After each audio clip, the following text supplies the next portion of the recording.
بسم الله الرحمن الرحيم. معالي الأستاذ الدكتور محمد قرماز رئيس الشؤون الدينية الأسبق،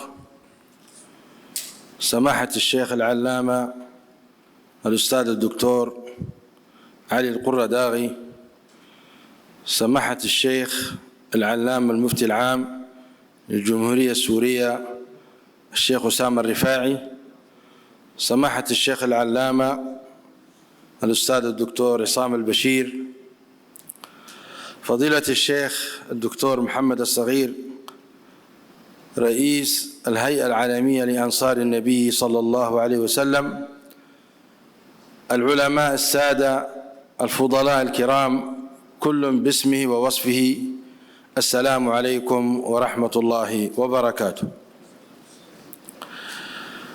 الحمد لله الذي جعل العلم الشرعي من أعظم القربات، ورفع قدر العلماء وفضلهم على سائر العباد، فقال سبحانه: قل هل يستوي الذين يعلمون والذين لا يعلمون. والحمد لله العليم الحكيم الذي شرع لعباده ما فيه صلاح دينهم ودنياهم، وجعل الشريعة الغراء هادية للحق مصلحة للخلق، باقية بصلاحها ما بقيت الحياة. وصلى الله وسلم وبارك على سيدنا محمد معلم الناس الخير وإمام المجتهدين، وعلى آله وصحبه ومن تبعهم بإحسان إلى يوم الدين. أصحاب الفضيلة العلماء والباحثين، أيها الحضور المبارك، ضيوفنا الكرام، باسمي ونيابة عن رابطة علماء إريتريا أتشرف بأن أرحب بكم جميعا في رحاب هذا المؤتمر العلمي الرفيع الذي يجمع صفوة من العلماء والباحثين والمفكرين. أرحب بكم في المؤتمر الدولي الفقهي الثالث الذي ينعقد اليوم في إسطنبول، هذه المدينة العريقة والحاضنة التاريخية للعلم والعلماء، وهمزة وصل بين المشرق والمغرب. ينعقد هذا المؤتمر بالشراكة بين الرابطة العالمية للفقهاء ورابطة علماء إريتريا، وبالتعاون مع نخبة من المؤسسات العلمية والهيئات الإسلامية المهتمة بالشأن الفقهي والاجتهادي. نجتمع اليوم لنحمل أمانة عظيمة، هي أمانة الاجتهاد الفقهي، هذا الميراث النبوي الذي حمله أعلام الأمة عبر القرون، فأضاءوا به سبل الحياة، وهذبوا به سلوك الناس، وسدوا به حاجات المجتمع، وواجهوا به تحديات الأزمنة المتعاقبة. وأود في مستهل هذه الكلمة أن أتوجه بالشكر الصادق والامتنان العميق أولا للعلماء والباحثين الذين بذلوا جهدا علميا وفكريا مشكورا في إعداد بحوث علمية جادة ومحررة تحمل هم الأمة وتلامس واقعها وتستشرف مستقبلها، ونسأل الله أن يجعل عملهم خالصا لوجهه الكريم نافعا للأمة مباركا في أثره. ثانيا أتوجه بالشكر الجزيل للجنة التحضيرية التي سهرت على بذل جهود طيبة ومخلصة في الإعداد والتنظيم لهذا المحفل العلمي الكبير، فجزاهم الله خير الجزاء وبارك في مساعيهم. كما لا يفوتني أن أثمن جهود الجهات الراعية والداعمة التي جعلت من هذا المؤتمر ساحة لتلاقح العقول وتبادل الرؤى. أيها الإخوة الكرام والأخوات الكريمات، إن موضوع مؤتمرنا هذا الاجتهاد الفقهي المعاصر، الضوابط والمنهجية والآثار، ليس ترفا فكريا ولا بحثا نظريا ولا اجترارا لتاريخ مضى، بل هو ضرورة شرعية وفريضة زمنية، وهو مسألة وجودية في حياة الشريعة والأمة معا، تفرضها المستجدات المتسارعة في حياة المسلمين في الاقتصاد والسياسة وفي العلاقات الدولية وفي الطب والبيئة وفي التكنولوجيا والذكاء الاصطناعي وفي قضايا المرأة والأسرة والمجتمع. فالاجتهاد هو أداة الشريعة في الحضور في الواقع، وهو الطريق الذي تتنزل به النصوص على المستجدات، وهو الوسيلة التي تصان بها الشريعة من الجمود والانقطاع عن الحياة. فالشريعة الإسلامية برحابتها ومقاصدها لم تكن جامدة يوما، بل كانت وما تزال قادرة على التجدد والاستجابة لتحديات الحياة دون أن تفرط في الثوابت أو تتنازل عن أصولها. والاجتهاد الصحيح المنضبط هو الصيغة التي بها تحيا الشريعة في الواقع وتتحول من مجرد نصوص إلى حلول ومواقف وقيم حية.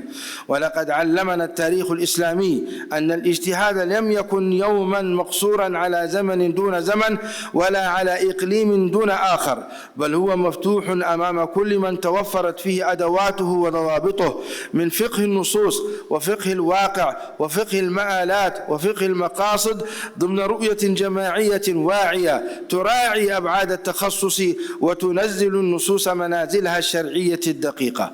وقد جاء القرآن الكريم داعيا إلى التفقه والاجتهاد فقال: فلولا نفر من كل فرقة منهم طائفة ليتفقهوا في الدين ولينذروا قومهم إذا رجعوا إليهم لعلهم يحذرون. فهذا النداء الرباني هو دعوة إلى إعداد العلماء والمجتهدين الذين يبلغون أحكام الله في الحوادث والنوازل. وحيث بعث النبي صلى الله عليه وسلم معاذ بن جبل إلى اليمن سأله: بما تقضي؟ قال: بكتاب الله. قال: فإن لم تجد؟ قال: فبسنة رسول الله. قال: فإن لم تجد؟ قال: أجتهد رأيي ولا آلو. فقال صلى الله عليه وسلم: الحمد لله الذي وفق رسول الله لما يرضي به رسول الله صلى الله عليه وسلم. وهذا الحديث أصل في إقرار الاجتهاد وتشريعه وبيان مرتبته بعد النصوص متى توفرت أدواته وضوابطه.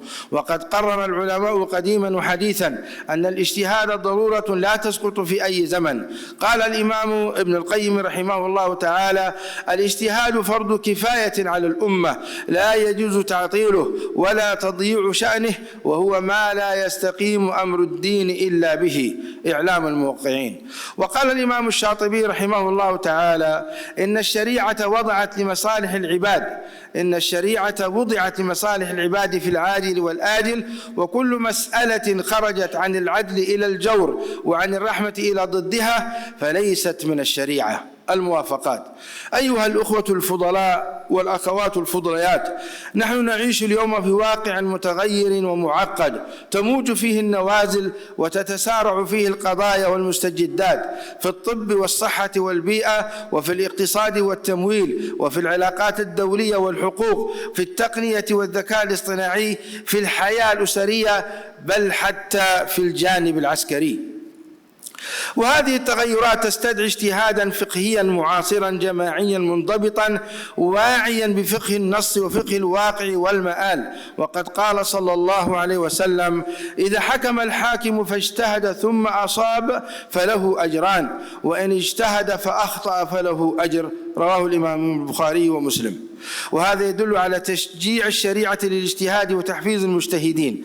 إن دور الفقهاء المعاصرين لا يقتصر على الفتوى فقط، بل يمتد إلى بناء المنهج الفقهي الرشيد الذي يوازن بين الأصالة والمعاصرة في التعامل مع النوازل والمستجدات، وضبط معايير الاجتهاد لمنع الانفلات أو الغلو أو التسيب باسم التجديد، وتحصين الشريعة من الإفراط والتفريط في الاجتهاد. رفض المكتبة الإسلامية بالأبحاث الفقهية النوعية التي تتناول القضايا الدقيقة وتخاطب المؤسسات والمجتمعات والدول بلغة علمية رصينة. كذلك التكامل مع المؤسسات الشرعية والجامعات وهيئات الإفتاء لتحقيق الفتوى الجماعية وبناء الوعي الفقهي في المجتمع المسلم. من هذا المنبر نؤكد أن إحياء روح الاجتهاد الفقهي المعاصر هو جزء مشروع نهضة الأمة وسبيل إلى بناء الوعي وتحقيق التوازن وتقديم الإسلام بصورته الحضارية الرحيمة العادلة.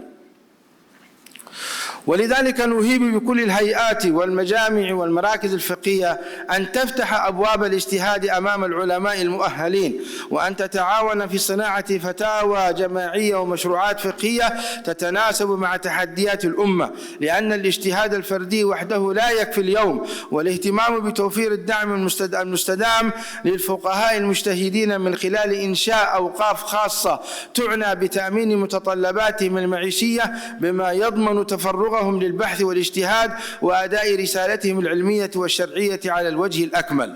في الختام، تأكيدا على مسؤولية الفقه في البيان، فإن على الفقيه أن يتقي الله فيما يقول ويفتي، وأن يصدع بالحق غير هياب، وأن يبلغ ما علمه من الحق دون تردد أو مداراة بأمانة وشجاعة، وأن لا تأخذه في الله لومة لائم، امتثالا لقوله تعالى: الذين يبلغون رسالات الله ويخشونه ولا يخشون أحدا إلا الله. ونتقدم بالشكر الجزيل والتقدير العميق لدولة تركيا على إتاحة الفرصة لعقد هذا المؤتمر الفقهي الدولي الثالث على أرضها، وعلى ما أبدته من تعاون كريم واحتضان مشرف لهذا الحدث العلمي الكبير. سألنا الله تعالى أن يجزيها خير الجزاء على دعمها المتواصل للعلم والعلماء.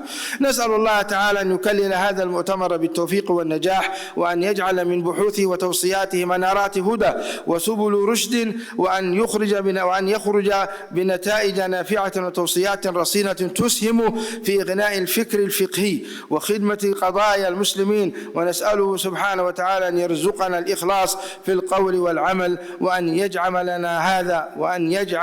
عملنا هذا في ميزان حسناتنا جميعا يوم نلقاه. هذا سبحان ربك رب العزة عما يصفون، وسلام على المرسلين، والحمد لله رب العالمين.